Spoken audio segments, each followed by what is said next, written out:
Buenas tardes, hermanos, buenas tardes. Es un placer estar aquí con ustedes, acompañándolos, a nuestros amigos que se están sincronizando a través de las redes sociales.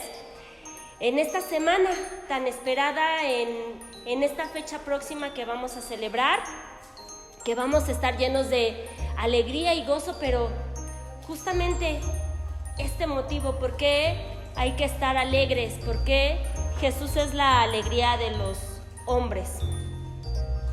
Hoy me tocó un tema relativamente sencillo, manto de alegría. Vamos a basar este estudio en el libro del profeta Isaías. Los invito a que me acompañen en la lectura de este texto. Vamos a buscar en nuestra Biblia Isaías, capítulo 61, versículos del 1 al 3. Buenas nuevas de salvación para Sión. Isaías 63, versículos del 1 al 3. La palabra de Dios dice así: El Espíritu de Jehová, el Señor, está sobre mí, porque me ungió. Jehová me ha enviado a predicar buenas nuevas a los abatidos, a vendar a los quebrantados de corazón, a publicar libertad a los cautivos y a los presos apertura de la cárcel, a proclamar el año de la buena voluntad de Jehová y el día de venganza del Dios nuestro, a consolar a todos los enlutados, a ordenar que a los afligidos de Sión se les dé gloria en lugar de ceniza, óleo de gozo en lugar de luto, manto de alegría en lugar del espíritu angustiado, y serán llamados árboles de justicia, plantío de Jehová para gloria suya. Vamos a hacer una oración rápidamente. Padre nuestro que estás en el cielo, te damos gracias, bendito Dios, porque nos permites aquí estar en nuestro hogar, Señor, gozando de esta paz, de esta tranquilidad, esperando tu venida, Padre Santo, esperando celebrar tu nacimiento, Señor, esperando, Señor, a este Mesías que tú nos prometiste, Padre Santo. Padre, te pido que pongas voz, que pongas aliento de consuelo y que me permitas transmitir lo que tú quieres que aprendamos esta tarde. Todo esto te lo pido en el nombre de Cristo Jesús. Amén.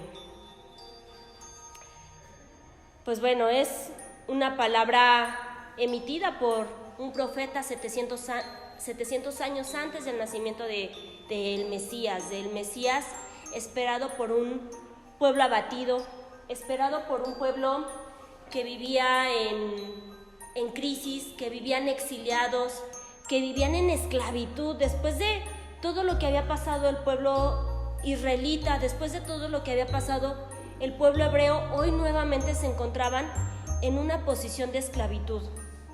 Y aterrizando un poco lo que el profeta señaló ese día, en estos versículos que leímos, lo podemos traer a nuestra realidad actual.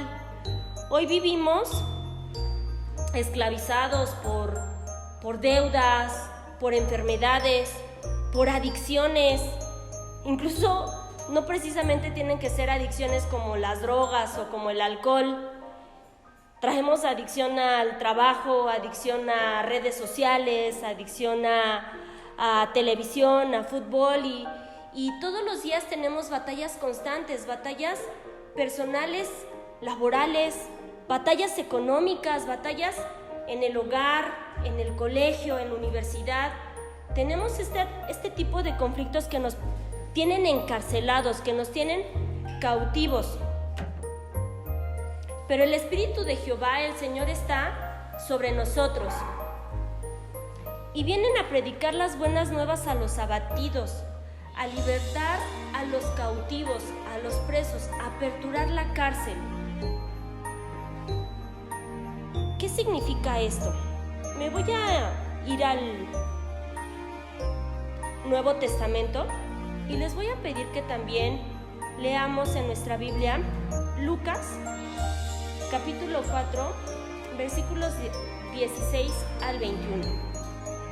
Justamente aquí es donde Jesús aparece en Nazaret después de haber sido bautizado, después de haber ido a orar y de estar en el desierto 40 días, donde fue tentado por el diablo. Voy a darle lectura rápidamente. Vino a Nazaret, donde se había criado, y en el día de reposo entró en la sinagoga, conforme a su costumbre, y se levantó a leer. Se le dio el libro del profeta Isaías. Y habiendo abierto el libro, halló el lugar donde estaba escrito: El Espíritu del Señor está sobre mí, por cuanto me ha ungido para dar buenas nuevas a los pobres. Me ha enviado a sanar a los quebrantados de corazón, a pregonar libertad a los cautivos y vista a los ciegos, a poner en libertad a los oprimidos, a predicar el año agradable del Señor. Y enrollando el libro, lo dio al ministro, y se sentó. Y los ojos de todos en la sinagoga estaban fijos en él, y comenzó a decirles: Hoy se ha cumplido esta escritura delante de vosotros. El Señor promete devolver la alegría al pueblo y establecerá en favor de su pueblo un pacto, y es un pacto eterno, y no es cualquier pacto. Fue un pacto porque el Señor nos envió a su Hijo unigénito para que incluso viviera la humillación de haber nacido en un pesebre, de haber nacido bajo todas estas carencias, de haberse humanizado, el simple hecho de haberse humanizado. Y también lo humilló con una muerte, y una muerte de cruz. El Señor reitera que Dios está con nosotros, que Dios nos ha mandado un abogado, y un abogado por excelencia. Isaías 42:1 vuelve a señalar: He aquí mi siervo, yo le sostendré, mi escogido, en quien mi alma tiene contentamiento. He puesto sobre él mi espíritu, él traerá justicia a las naciones. De verdad era difícil en esa época cumplir con la ley. Imagínense un pueblo abatido, un pueblo cautivo, un pueblo perseguido, que es muy similar a lo que estamos viviendo actualmente en nuestros días. Y añadirle todavía a eso cumplir con las ordenanzas legales, religiosas, que perseguían al pueblo judío, que perseguían al pueblo de Dios, era demasiado difícil cumplir con todos los requerimientos sociales, políticos, religiosos, familiares. El versículo 2 señala que se trataba de un año de jubileo o sabático. ¿Qué significa esto? Según las leyes, cada 50 años los líderes tenían que liberar a un esclavo, y también tenían que dejar descansar la tierra un año, tenían prohibido cultivar, por lo tanto tenían 49 años para generar lo más que se pudiera, e incluso si había acreedores y deudores, era el momento en que estos acreedores condonaran deudas. El versículo 2 señala justamente que invoca a el año del jubileo, que invoca a este año de liberación.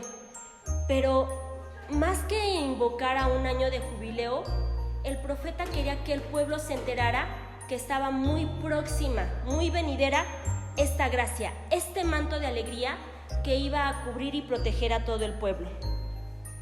Juan 1, versículo 16 y 17 dice: Porque de su plenitud tomamos todos, y gracia sobre gracia. Pues la ley por medio de Moisés fue dada, pero la gracia y la verdad vinieron por medio de Jesucristo. Justamente el nacimiento del Mesías es el nacimiento de este revolucionario que simplemente vino a abatir con la hipocresía, que vino se introdujo en una escena religiosa que era complicada, compleja, corrupta, que estaba atiborrada de reglas absurdas.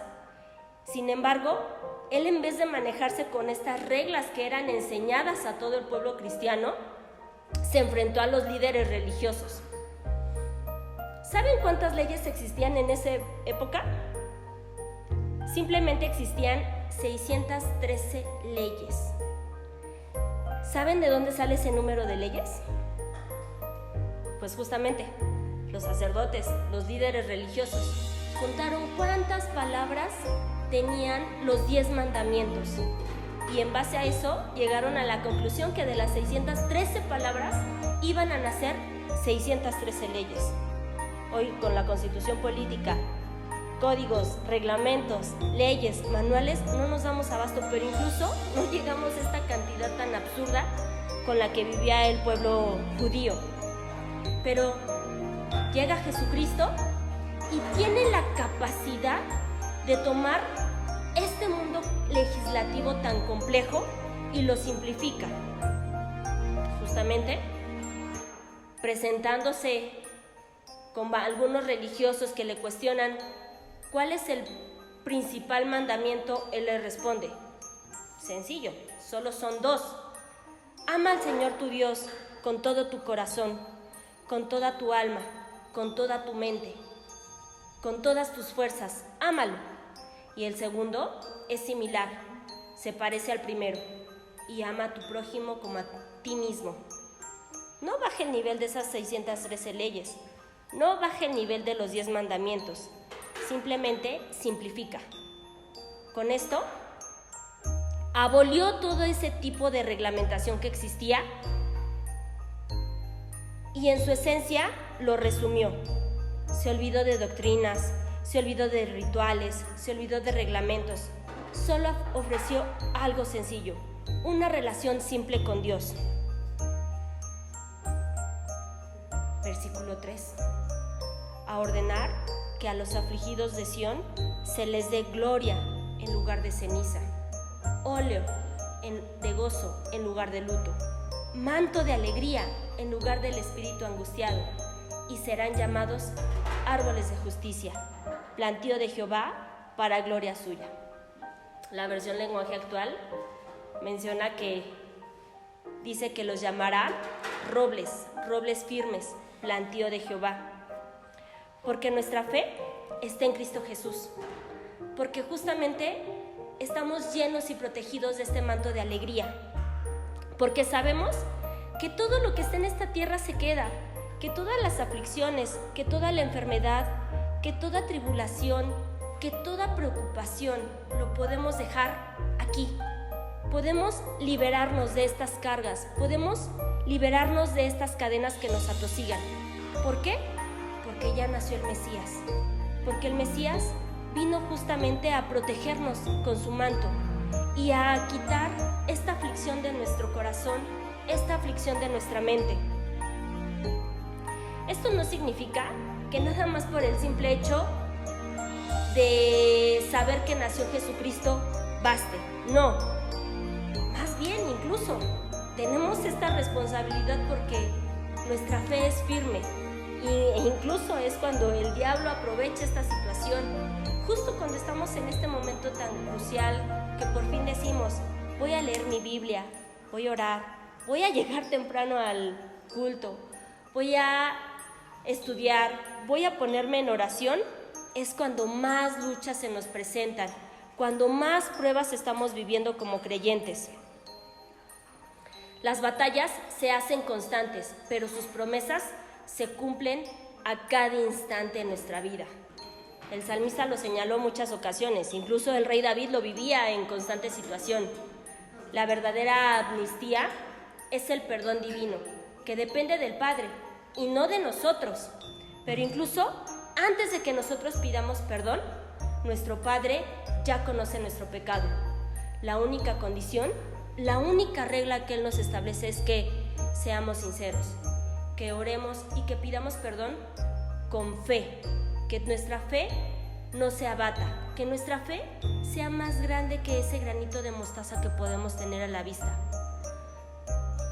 Que nosotros creamos firmemente e incondicionalmente y con ello experimentamos justamente el amor de Dios en nuestra vida. Y que reconozcamos que Él ya me perdonó, que Él ya perdonó todos mis pecados y que todas sus misericordias son nuevas cada día. El salmista decía: te alabaré, oh Jehová, Dios mío, con todo mi corazón, y glorificaré tu nombre para siempre, porque tu misericordia es grande para conmigo, y has librado mi alma de las profundidades del Seol. Y justamente también Pablo decía, bástate mi gracia, porque mi poder se perfecciona en la debilidad. Por tanto, de buena gana me gloriaré más bien en mis debilidades, para que repose sobre mí el poder de Cristo. ¿Por qué? Porque nosotros somos ese pueblo escogido, plantío de Jehová para obra suya. Consolaos, consolaos, pueblo mío, dice vuestro Dios, hablad al corazón de Jerusalén. Decidle a voces que su tiempo es ya cumplido, que su pecado es perdonado, que doble ha recibido de la mano de Jehová por todos sus pecados. ¿Cuántos no tenemos confianza en este manto de alegría? Porque sabemos que puede existir ansiedad, puede existir depresión, podemos tener batallas constantes en cuanto a salud, en cuanto a economía, en cuanto al trabajo, en cuanto a problemas en casa, pero si ponemos toda nuestra fe, nuestra confianza en este Mesías, sabemos qué intercesor tenemos para con el Padre, y porque sabemos que en esta fe podemos descansar y que en esta fe podemos seguir confiando y tener descanso en paz. Así, ¿qué mejor manto podemos tener para protegernos de cualquier situación, de todo mal, de todo peligro, de toda prueba? Si a eso vino nuestro Señor Jesucristo, a cubrirnos con su sangre preciosa, a restaurar nuestras almas y a restaurarnos con su gracia y llenar nuestra vida de todas y cada una de sus misericordias. Dios les bendiga.